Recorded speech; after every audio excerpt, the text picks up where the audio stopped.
Dion, est-ce qu'on peut reprendre un peu ce dont on parlait au sujet de l'apport des États-Unis? Malheureusement, il y a eu une panne de son et on ne vous a pas entendu. Alors, on préférerait que vous repreniez un petit peu les grandes idées de ce que vous nous avez dit. Je me rappelle très bien de votre question, mais je pense que les États-Unis, c'est un monde très riche. Il y a beaucoup de choses qui se passent là-bas. Il y a des États qui font énormément pour le changement climatique, des entreprises qui sont championnes de la question. L'administration Bush a son approche, qui est pas, à mon avis, suffisamment complète, mais il y a quand même beaucoup de choses que cette administration fait en termes d'investissement pour les technologies. Je crois que si les États-Unis étaient restés dans Kyoto, on serait plus avancé. Le monde entier serait plus avancé parce qu'on aurait moins perdu de temps, notamment au Canada, avec notre industrie très inquiète parce que M. Clinton avait dit qu'il irait à moins 7% des émissions. Et nous, alors, M. Chrétien avait accepté moins 6. Puis tout d'un coup, M. Bush a dit « je suis plus là » pour se retrouver tout seul avec notre moins 6, ce qui nous a amené dans une espèce de flottement. Mais il ne faut pas sous-estimer ce qu'on peut faire avec les Américains, au contraire. Ce qu'on a obtenu durant cette conférence est certainement un renforcement de notre capacité à dialoguer et à agir avec notre voisin américain. Sadal from Reuters. Mr. Dion, the Kyoto parties have agreed to sort of negotiate the next commitment period aim to do it as early as possible and in good time to ensure that there's no gap between the two periods. In practical terms, which year does that mean? When should people start getting worried that it's not on track? 2009, 10, 11, 12, is it possible? I will add nothing to what has been negotiated during 2 weeks.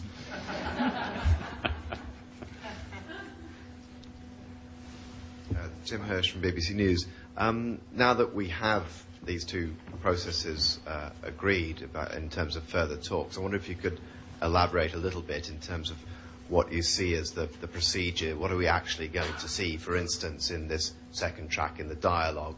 How do you envisage that working? What kind of institutions are being set up? What kind of people will serve on it? How often will it meet? That sort of thing. Again, it's a bit the same answer because what we have said is that we start the dialogue without trying to decide in advance of any outcome. So what the dialogue will give, it's free for imagination. I think it will give a lot, and we will see after 2 years if it's the case, because I'm sure that there are many solutions that are not used as they should be today. Perhaps Richard Kinley, acting head of the United Nations Climate Change Secretariat, can say a little bit about the procedure next year. There are meetings planned quite soon. Well, we have our spring sessional meetings in May in Bonn, which is about 1/3 or 1/4 the size of these meetings, much more working level. They'll be made more interesting because of the fact that we will have these new processes. I expect one of the seminars of the dialogue process will be organized at that point, and we'll have to organize the working group dealing with 3.9. It's a bit early for us to be too clear about this. We're basically still recovering from what's happened, and it will take a little while to figure out exactly how these will be. I think you'll see a difference in the two bodies. A working group tends by definition to be somewhat more formal. That means it will have agendas and reports and this sort of thing, whereas we're hoping that the workshops in the dialogue process can be quite innovative, and we can use all sorts of untraditional devices to promote discussion and exchange of ideas. Aline Gobeil, Radio-Canada. Monsieur le ministre, quand les applaudissements ont retenti et que vous avez appuyé pour la dernière fois avec votre maillet pour signifier que tout était terminé, avec un grand succès, on a entendu la chanson de Plamondon, « Il ne faut pas tuer la beauté du monde ». J'ai senti beaucoup d'émotion chez vous. Je voudrais que vous me parliez de ce que ça a voulu dire pour vous, cette longue, presque un pèlerinage. Je sais que vous avez fait beaucoup de voyages pour préparer cette conférence. Est-ce qu'il y a eu des moments dans la nuit où vous avez pensé que vous n'y arriveriez pas? Pas dans la nuit, dans les dernières nuits. Il y a eu plein de rebondissements. C'est sûr que les négociations, mais il faut jamais paniquer, il faut rester calme. Parce que si le capitaine panique, c'est tout l'équipage qui se met à paniquer. Alors, on est resté calme, on a été positif. Il faut croire dans les Nations Unies. C'est vrai que les Nations Unies, c'est lourd, mais c'est le reflet du monde. Et c'est les seules Nations Unies qu'on a. Alors, on fait avec. Et si à un moment donné, il y a un ministre qui bloque les autres, eh bien, on essaie de, comme on l'a fait avec mon collègue russe, là, on essaie de comprendre c'est quoi son problème, puis on prend le temps qu'il faut pour trouver une solution. Et on refuse de croire qu'à un moment donné, il ne va pas faire un acte de bonne volonté et se rallier au consensus. Sinon, on se découragerait. Mais si on se décourage, à ce moment-là, on s'isole.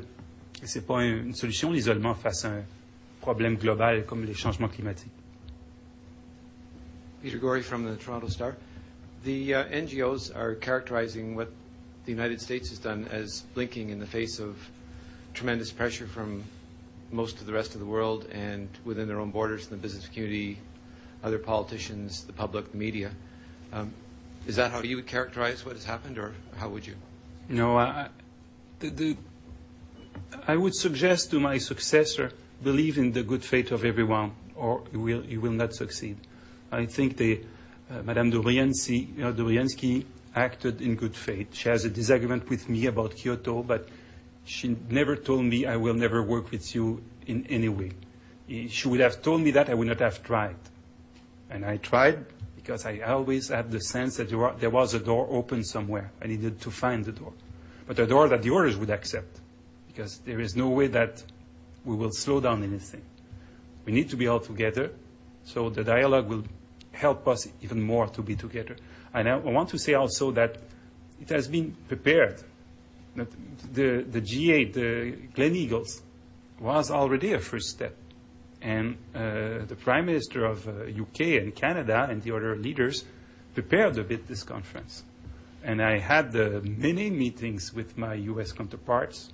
I want to thank also the governments of Iceland, Denmark, UK, that invited our US colleagues to work with us. And instead to always repeated why they don't believe in Kyoto and we believe in Kyoto, we tried to find where we agree. And I think this is the way to go ahead. And maybe one day they will come in the protocol. But in the meantime, it's not a reason to not work with them.